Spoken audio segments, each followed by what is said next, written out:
In this video, I will show you how to find confidence interval using formula, TI calculator, and Excel, and we will also interpret the result. Let's look at this example here.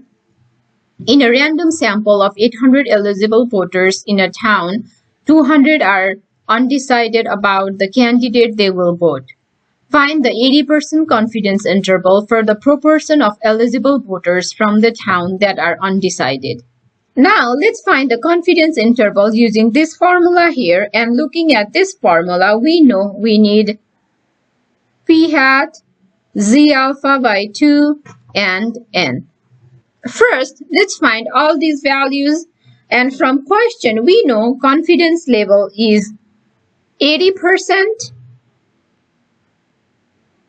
or 0.8. To find alpha, we know confidence level is 80% or 0.8, so alpha is 1 minus 0.8, 1 minus 0.8, which is equals to 0.2. If alpha is 0.2, then alpha by 2 is 0.2 divided by 2, that is 0.1. Now, to calculate z alpha by 2, let me draw a graph here.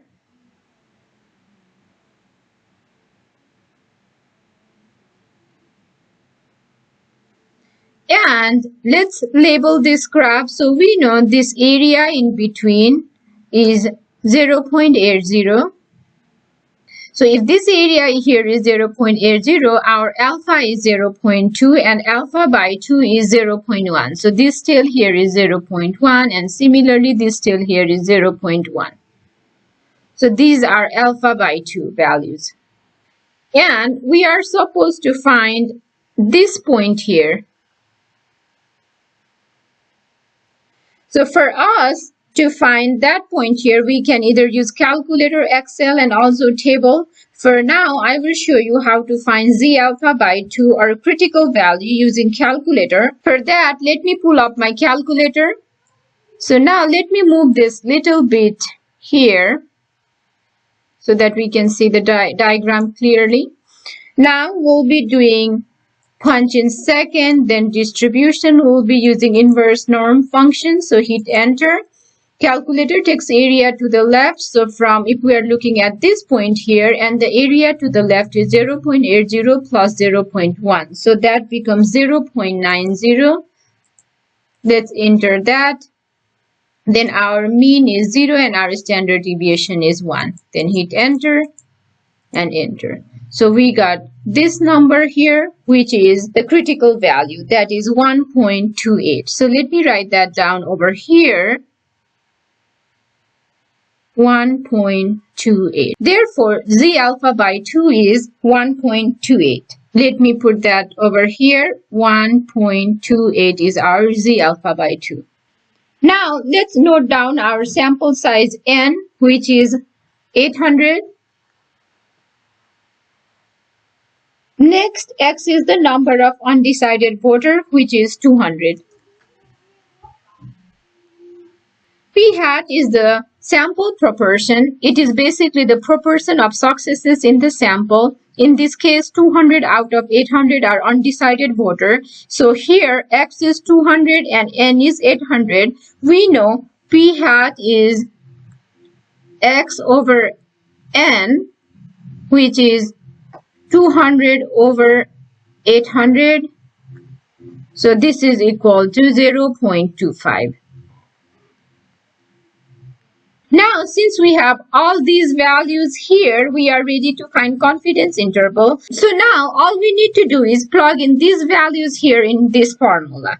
So, plugging in these values in this formula, we get our p hat is 0.25, 0.25 plus minus our z alpha by 2 is 1.28, 1.28. The square root, our p hat is 0.25, 0.25, 1 minus 0.25. Let me pull this line little further, and our n here is 800.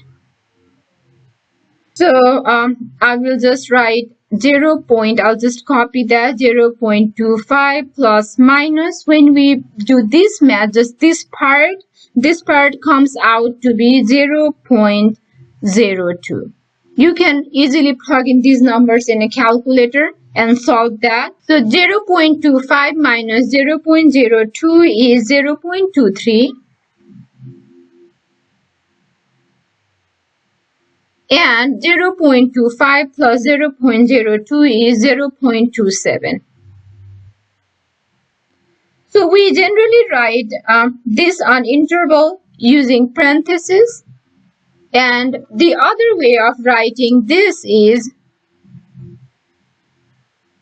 0.23 p 0.27. So basically you can write confidence interval in 3 different forms. So this one here, this one, and this one. Now let me show you how to find this confidence interval using calculator. So let me pull up my calculator up on the screen. Now hit second, go to test, you need to select test, then use this arrow key to go all the way down where you'll see this one prob z interval, then select that, then hit enter. So here our x is 200, so let's punch in that, and then our n is 800. And our C label is 0.8, and now hit enter, then hit enter. So this is the confidence interval that we got using calculator, and let me move my calculator so that we can see what we got using formula. And this is exactly what we got using formula also. Now let's interpret the confidence interval, and based on our calculation we can be 80% confident that the true proportion of undecided voters in the town is between 0.23 and 0.27. Thank you for watching. We hope this video was helpful. Please like and subscribe our channel. We will be bringing more and more videos on variety of topics.